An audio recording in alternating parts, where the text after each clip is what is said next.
Influencing popular culture, politics, and everything in between. The local station takes you ringside as we discuss the crazy world that is professional wrestling. This is Going Ringside with the local station. Hello there, and thank you for joining us for another episode of Going Ringside. I'm your host, Scott Johnson. So glad you could be with us. Changing up the set a little this week, a little different than what you normally have. And I'm excited for this episode because that guy's here. He was one of my favorite big men ever. We're talking Fred Ottman, who you knew as Tugboat, you knew as Typhoon, and then you know as that guy who tripped over himself. I'm talking about the Shockmaster, one of the biggest blunders in the history of pro wrestling. So we asked him about it, and it has not hurt Fred Ottman. So he's embraced what the Shockmaster was and what happened. If you don't know the story, so let me break it down for you real quickly. He was Typhoon in WWF in the early 90s, and then he goes to WCW, and they have him come out on Ric Flair's show. He's wearing this stormtrooper mask with like silver glitter on it, and he's supposed to break through the wall, but he trips and falls. He wasn't supposed to do that. His helmet falls off. Sid Vicious, you can go look at the clip, is laughing at it. Maybe the biggest, most infamous blunder in the history of wrestling, and he's embraced it. And I will say I would show that to you here on Going Ringside, but I'm gonna have to talk about a pet peeve. I would have copyright issues, because it seems every other wrestling show in the world seems to show WWE copyrighted material, but when we do it, because we're a professional media company here at Going Ringside, we get dinged for it. I've been down that road even when WWE's given me the video, even when I argue it's fair use and has protection, we still get dinged by YouTube. So I'm not going to do that here. You can go look up the Shockmaster's debut. Sorry, it's a pet peeve of mine that every other wrestling show shows copyrighted material, but Going Ringside does not. We're headed to a higher standard, I guess. But why he has had success is because he just went into the WWE Hall of Fame in the last couple weeks.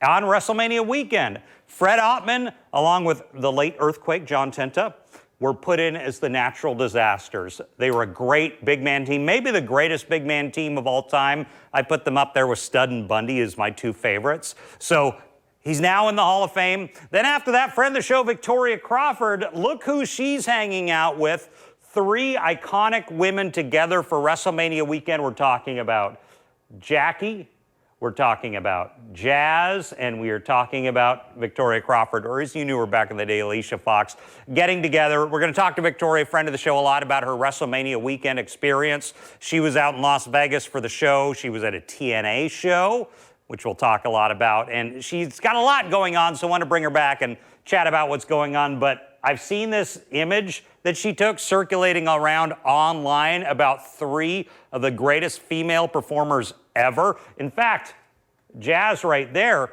when I had Trish Stratus and Lita on the show, I'll get to this in a bit, but I brought up some names. They go, no, Jazz was the one. Jazz was the star that they really thought brought women's wrestling up a notch. But we're going to start the show today with Fred Ottman. You knew him as Tugboat.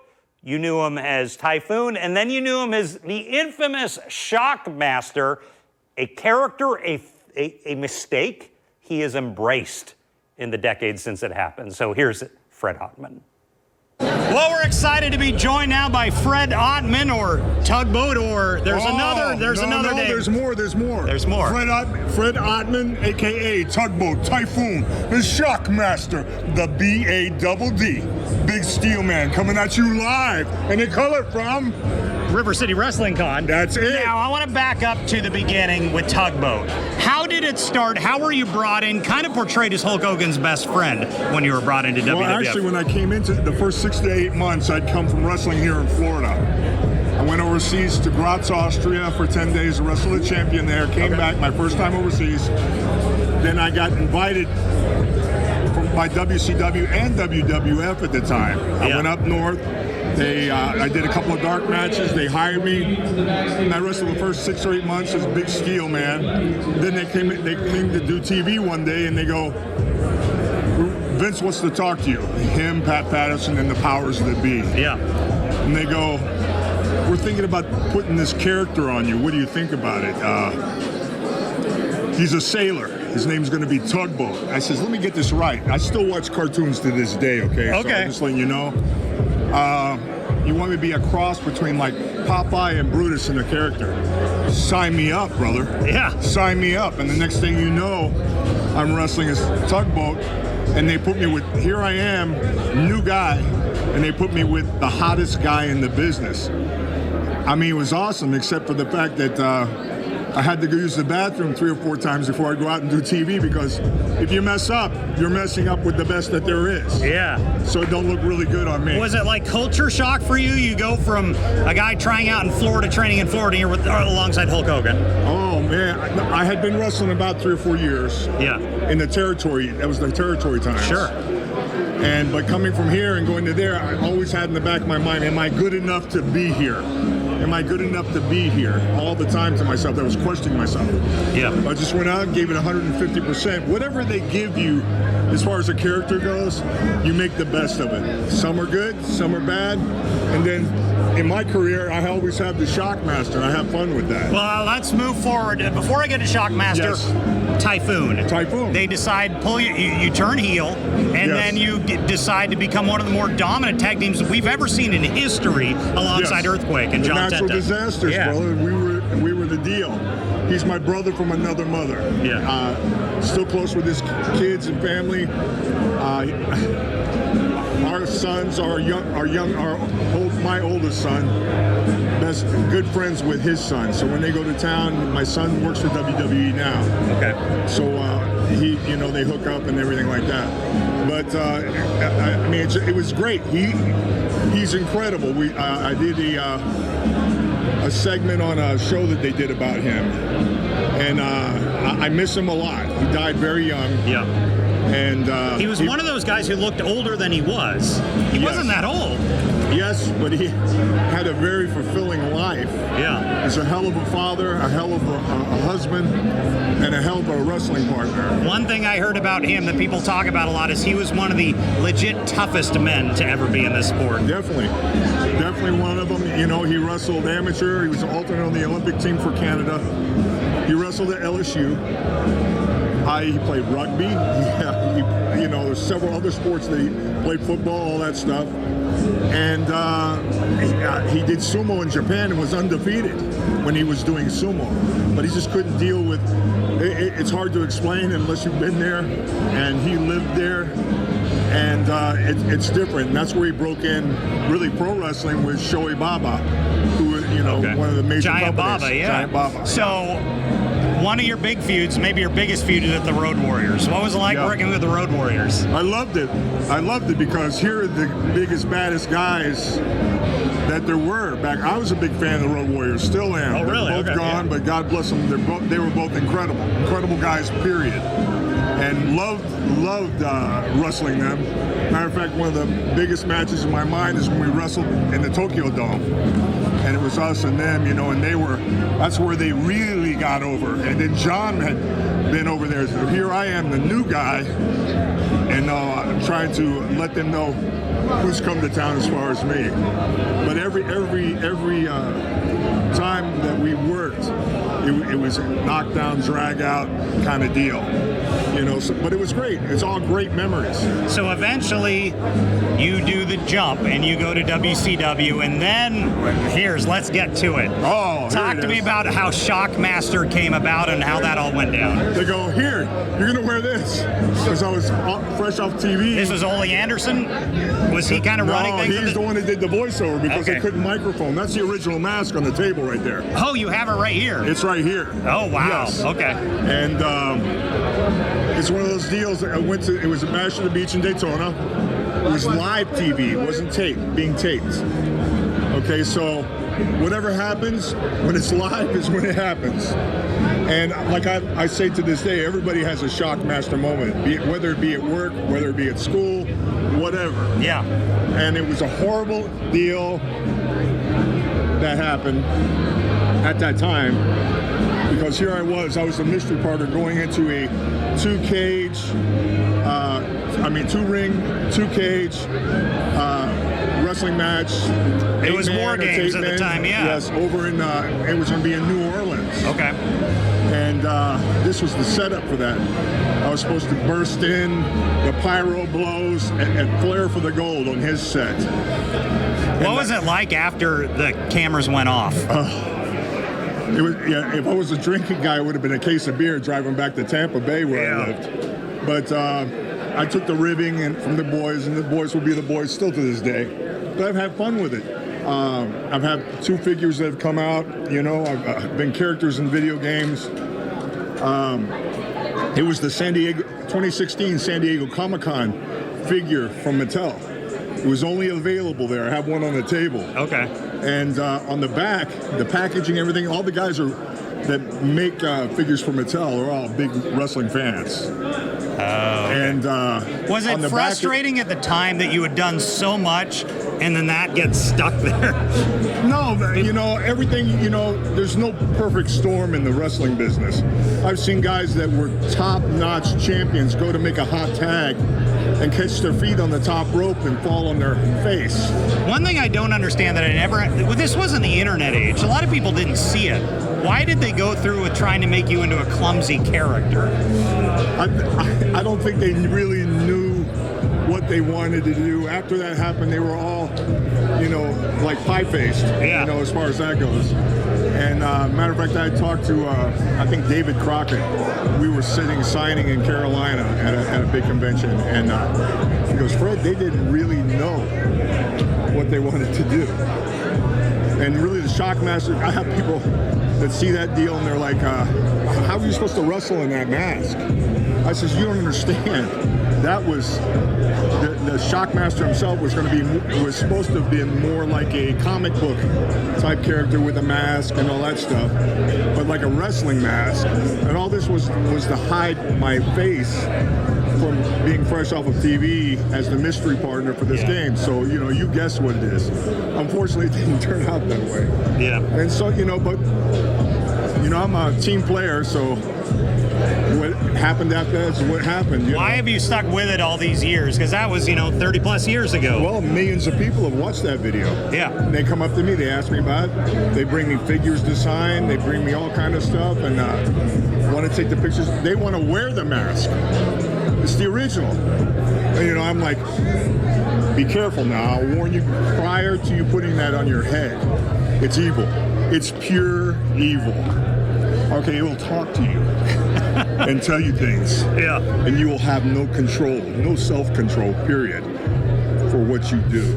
I think I saw Sid Vicious laughing in the clip. Does that sound about right? I think he was more... okay, not knowing what to say. What was it? Did Flair have a reaction? Huh? Did Flair have a reaction? Yeah, one of great laughing, I believe more anything. Yeah. Because my brother-in-law Dusty was in the back. And he was back. I didn't realize Dusty was your brother-in-law. Yeah, okay. Cody is my nephew. Okay. Dustin is my nephew, and then Sags to the Nasty Boys, my other brother-in-law from my first marriage. Okay. Yes. So it's a very close-knit group. Yeah. Different. I understand. Holidays are different. I'm sure. And do you miss it at all? No, well, the rest stuff like this, the wrestling. You know, I'm 68 years old. Yeah. Okay. You got to know when to hold them and when to fold them. Yeah. Just like the song says. And you know, I love it. I love the business. I love the fans. And people thank me all the time. Like, no, thank you. Because without the fans, the wrestling would be nothing. The wrestlers are nobody without the fans. Fans are most important. I've been watching wrestling since I'm 8 and 9 years old. When I was in high school, when I was 17, I went to my first live match, the Miami Beach Convention Center, where they used to film the Jackie Gleason show. Oh, back in the day, yeah. And Florida Championship Wrestling used to do their shows there and Dinner Key Auditorium in Coconut Grove. They alternated between the two. And I got to see with my idols and some of the guys I've wrestled. So it's a great business. Well, Fred Ottman, Tugboat, Shockmaster, all those names. Thanks for joining us on the show today. My pleasure, brother. Thank you. Loved having him on. It shows my age. When he starts talking the old Jackie Gleason show, I'm kind of marking out there. I'm kind of excited where they would shoot wrestling in the same studio. That's the old school in me. I love stories like that. But let's move on to what happened in the last couple of weeks at WrestleMania weekend when friend of the show, Victoria Crawford, goes to Vegas, runs into some old friends, not just these two, but obviously this picture has been shared all over the internet with these three legends together in Vegas. We're talking about Jacqueline or Jackie. We're talking about Jazz. I made that mistake. I always call Jazz Ivory, and I've regretted it all these years. You'll hear me again in this interview. Ivory's certainly a different character. Jazz is the one that when we had Trish Stratus and Lita on the show, and I asked them, what was it like when you got all these new female wrestlers in? And I mentioned Tori Wilson, Stacy Keibler. They're like, Jazz. When Jazz showed up, they were like, that's when women's wrestling became next level. So that was really intriguing that the female wrestlers, when you talk about who do you have respect for, it's that woman right there. And then Victoria obviously tells us all about it. And she tells us about what else is going on. She's been at some TNA shows, so you want to hear it. Let's get to friend of the show. Here's Victoria Crawford. Well, we're joined by Victoria again to talk all about going to Las Vegas. Vix Crow, how are you doing? I'm doing good, Scott. Thank you so much. It's been a couple weeks since we saw you, and I was Instagram stalking you about all your adventures in Las Vegas. Tell me about what happened out there. Well, thank you. Yeah. So, I started off with a bang. The first night I went to TNA, which has been an exciting experience, and I was able to interact. So did they do a show in Vegas? Is that where they did it?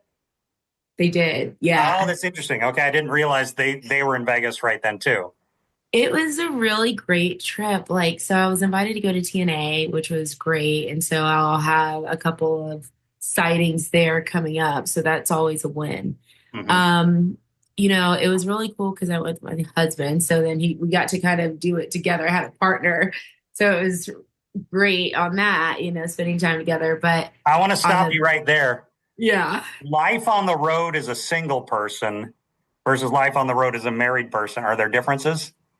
Oh, yeah. I think that's why I brought it up. It's because, this was the first experience where I was independent, myself. I wasn't under any company, nor did I have a sponsor or person bringing me out, So in this case, it was really nice that my worlds were going perfect. They were in such harmony. And that is an experience, it just really helped enrich the whole on the road thing because the road is so unforgiving, especially when you're doing it by yourself, but that's for any industry, I'm assuming. But no, I'm sure. But is it hard for the wrestlers who are single and just you're going from town to town? I'm sure that's got to be draining.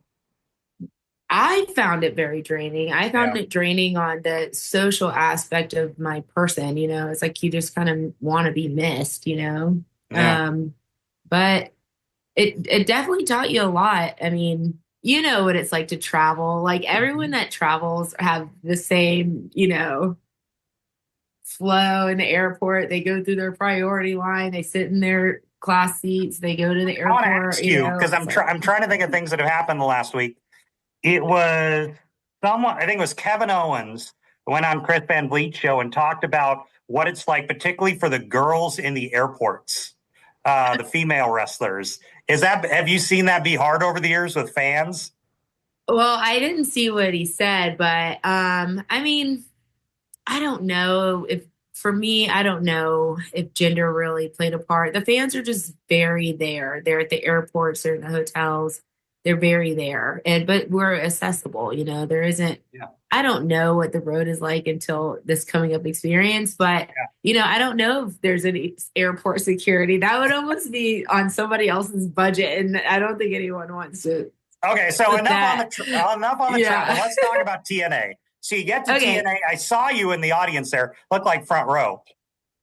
Oh yeah, they were really kind, right? And so I got to interact with the match between Masha and Tessa Blanchard, which, watching their careers like during the pandemic and then even afterward, it's really cool to be able to roll around with these girls. So I'm going to learn so much. So not that I don't know if it's a secret really, but yeah, I've been invited to come and do a couple of other events. So they're calling me Victoria Crawford. Okay. But the other experience was I had another match at another company, which is, I guess, in the same branch. It's called Fourth Rope Wrestling, like For the Culture Wrestling. And it's pretty cool because it's like rap and wrestling, right? So it's like Wale, and there's another, you probably know East Side Guns. You probably know a lot of these affiliations, but I had the chance to kind of be a part of their division, which I like that they're kind of branched together, TNA and this company. But there I was called Vix Crow. So it's pretty fun. I get to play a little like, personality problem. Well, that is exciting. So you get out there. What was it like? Is this one of your biggest shows you've done in a while? The TNA Yes, show? definitely. Was it kind of thrilled to be back in that environment? Yes, because on Sunday I signed at WrestleCon, so you get that one-on-one interaction with our audience, and they were explaining how excited they felt, which made me excited to kind of approach this like a student again. However, there is a huge age difference between me and the upcoming women. I know in talking to some of these, in some of these events, like, it's helpful to help the girls know where hard cam is and help them learn to count the time. It's important, so I know, because we've talked about it, like where some of my skill set can really help be an asset. And so that makes me feel, I feel a part of, I feel needed, it sounds kind of, I don't know, young, youthful, but it's nice to feel needed and then to make the art, you never know what's going to happen, until the bell rings. So, talk to me about WrestleCon. So I saw one image of you with two iconic ladies, Jackie, and was it Ivory? Or who was the third? I know the name, and I'm blanking on it right now. Yeah, Jazz. Yeah, you're close though. Yeah, I didn't mean to say Jazz. Yeah, so that was a great shot that I saw out there.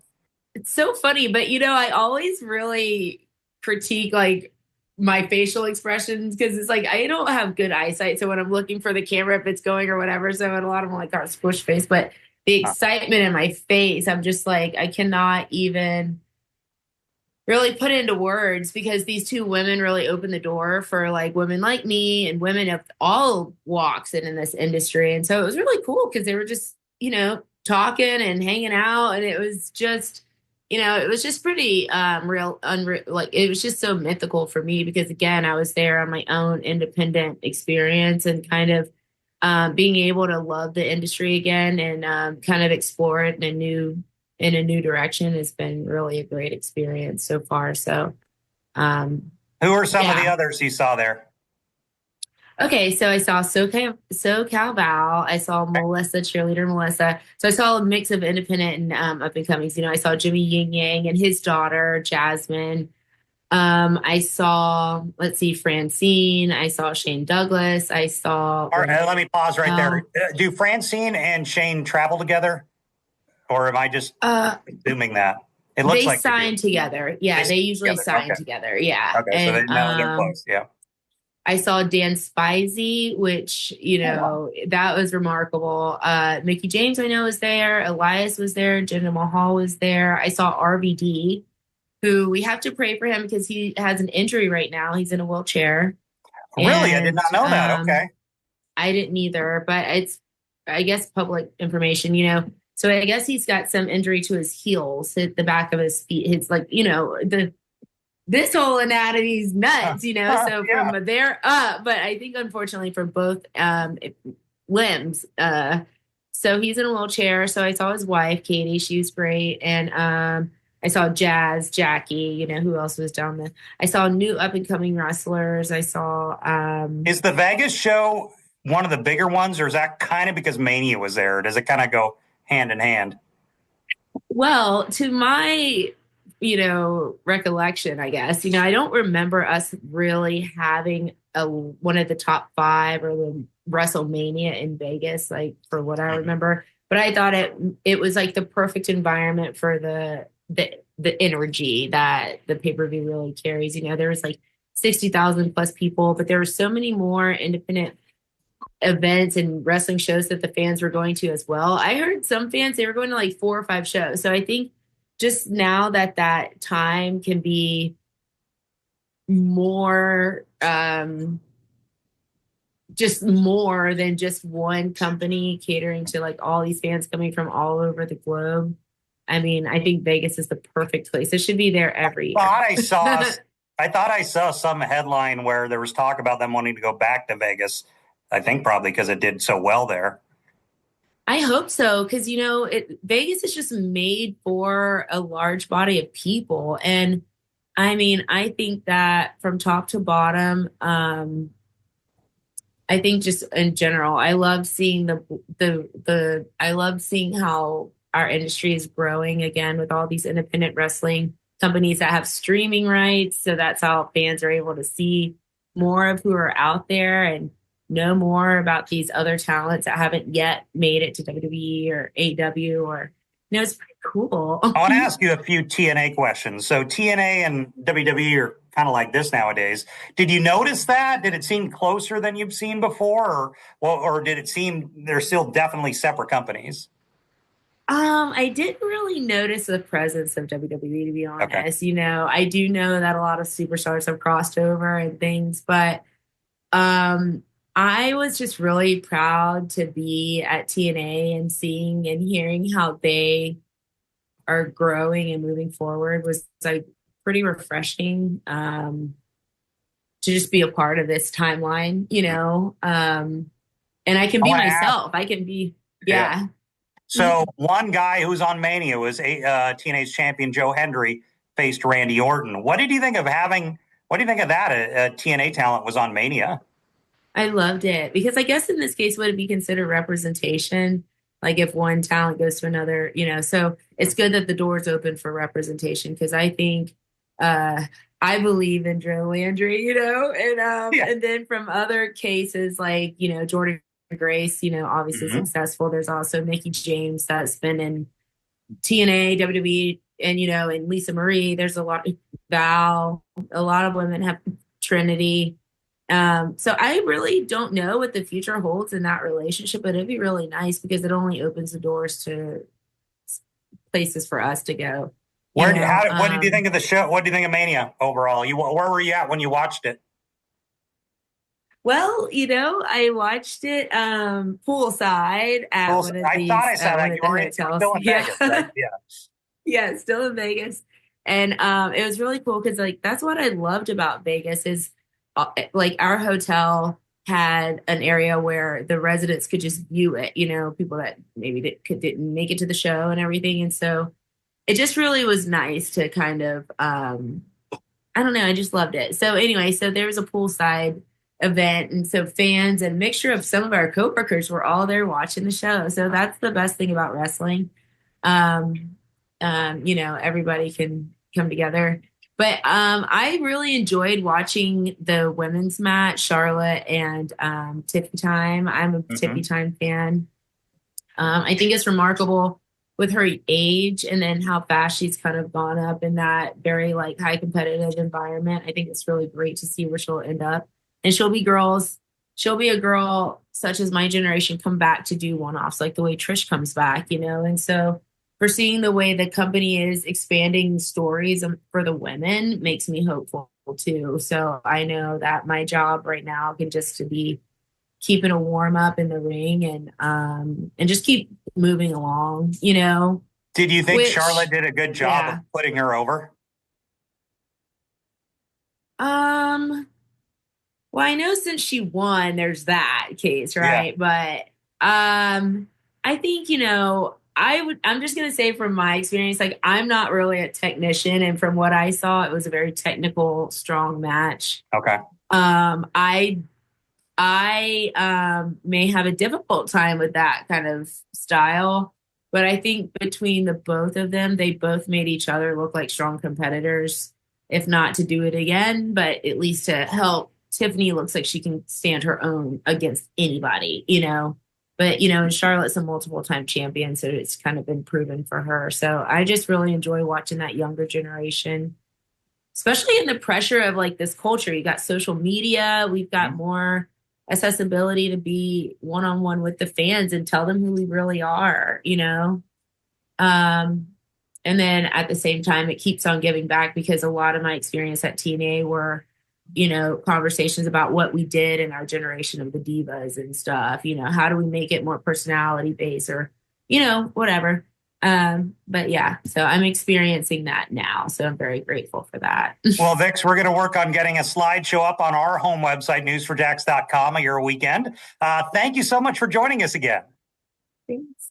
Thank you, guys.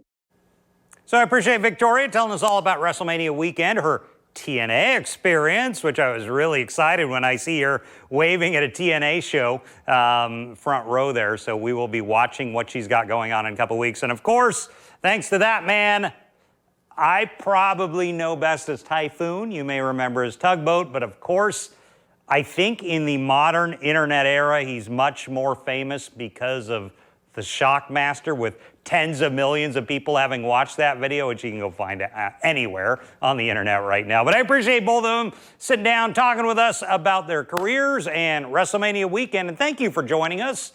I might keep this set around. I got to think about it, if we're going to go back to the other one or stick with this one. We'll let you know. But thanks for joining us on this episode of Going Ringside. We'll see you back here next time. This has been Going Ringside with The Local Station, brought to you every Wednesday on your favorite podcast player, on News4Jax Plus, as well as the News4Jax YouTube channel.